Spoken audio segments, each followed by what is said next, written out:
I just wanted to give a quick overview of how you can use PIN specifically for sales. The sales use cases across these multiple moments in the employee journey. So PIN is an employee journey management platform. And what that means is that you can determine what all the moments that matter are throughout the employee journey and determine what needs to happen at each of these moments automatically in a proactive way. Now you can see here, there's many moments that matter. You can remove moments, you can add moments into the journey. And first of all, what you will see is that we'll be able to identify how many people find themselves in each of these moments. So how many people are about to celebrate an anniversary, or how many have recently become a manager, or how many people are currently pre-onboarding. And that we know that because we're connected to the systems within your organization. You can connect to systems like your HRES, but also to other systems like sales systems. I'll go through that in a moment as well. Now, I'm not going to go through every single moment in this journey, obviously, but I'm just going to highlight a few use cases. I'm going to highlight onboarding. I'm going to highlight some growth and development moments like promotions or stay interview, potentially, a promotion into a managerial role. And then I'll tackle sales enablement specific use cases as well. So let's start with onboarding. Now here you can see there's multiple moments as part of the onboarding journey. There's pre-onboarding, first week, 90 days check-in, etc. And you can add moments as well as you see fit. Now the goal here is that we can have organizational-wide processes in place for each of these moments, or we can create sales-specific processes for each of these moments, or a combination of the two. So I'll explain how that works. So let's take pre-onboarding.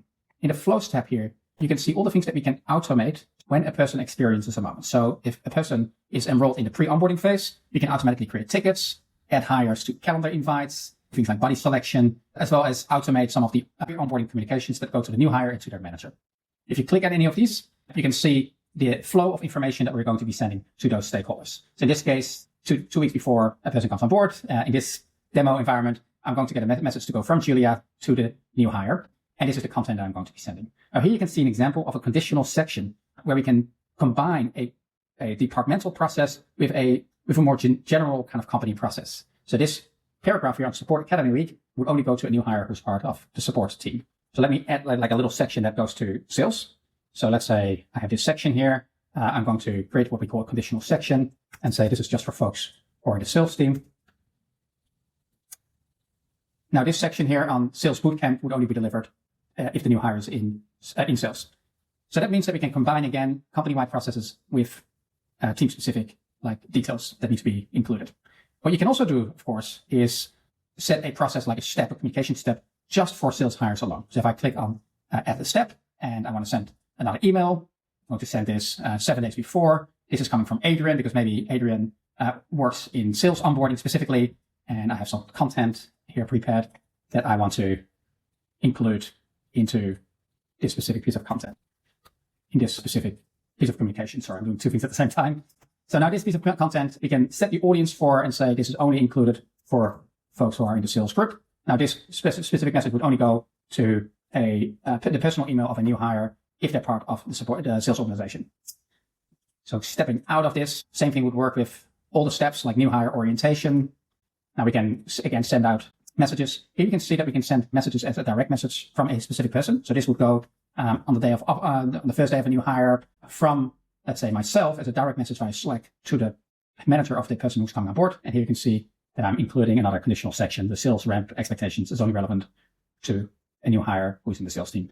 And this section would be delivered to the manager of that new hire in this case. So that flows through everything onboarding related, which is fantastic because you can really create an entire flow with separate steps for sales, or you can include sales-specific information as part of the general onboarding process so you don't duplicate materials and it's all flawlessly integrated. I'm going to dive into a few other examples, things like promotions, stay interview. Let's take the stay interview as an example.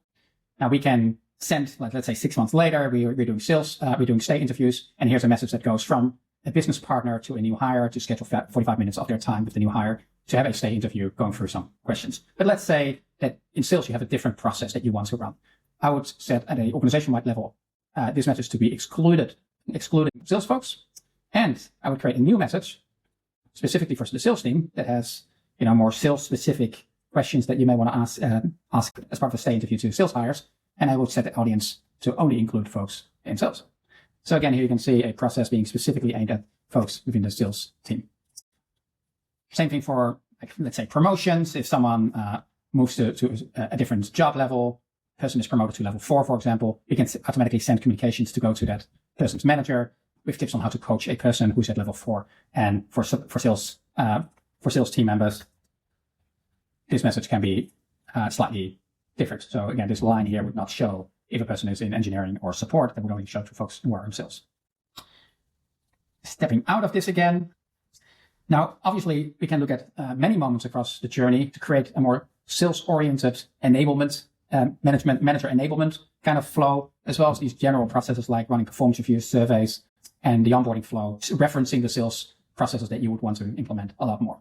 In terms of sales enablement, we can also integrate our system with other systems that you may have. You may have a system like Salesforce and trigger communications to go out based on information in Salesforce. So, for example, if we detect a high no-show, like for meetings kind of alert, we should be able to send information to that person saying, hey, like to that person's manager saying, hey, your rep, Anthony, has had a higher than usual rate of no-shows for book meetings. Here are some quick coaching prompts to help them back on track or help navigate that issue. Or let's say we see drop in email open rates or an above average reply and conversion rate that we detect. So this is more of a celebration, really, or recognition. Hey, your rep, Stephanie, is seeing an above average reply conversion rate this month. Maybe, recognize them as such. So here we're going more into sales specific use cases that you may want to apply within sales enablement. There may be other triggers as well that you want to apply as well. Now, I want to point out one more little thing. There's also moments related to compliance. I'll show you a generic use case and then explain how that applies to the sales model as well. In this case, we detect that a HRIS, that people have forgotten to fill in their timesheets in the HRIS. Every 2 weeks, a message goes out to folks who have missing timesheet data to please go into, in this case, Workday to submit it.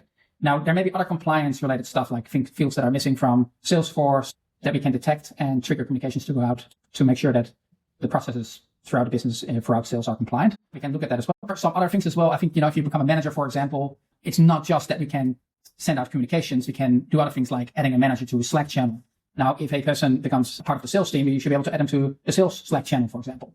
You can also automatically add calendar invites. So let's say you have management training specific for sales managers and you run it every quarter. People who are promoted in a certain timeline can be added automatically to the calendar invite for sales training, with sales manager training that will take place, same thing with onboarding, etc. The ability to send a quick poll. Let's say if someone becomes a manager, we may want to, a few weeks after the transition, send them a little poll asking them how their experience transitioning was, if there was anything missing, etc., etc. And there's other like automations that we can run as well.